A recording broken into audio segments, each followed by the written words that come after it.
Hey everyone, welcome back to Tech Savvy. In today's video, I'm going to show you how to add friends on Roblox in 2024. So let's dive right in. First, open up the Roblox app on your phone. Once you're in, tap the search icon at the top right of the screen. Now, in the search bar, tap on the username of the person you wanted to add as a friend. You will see different categories like experiences and peoples. Make sure you are on the people tab. Once you find the person you are looking for, tap on their profile. Now you will see a add friend option on their profile page.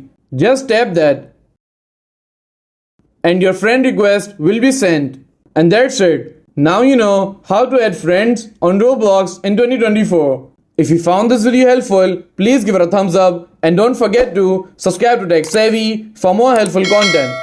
And I will see you in the next video. Thanks for watching.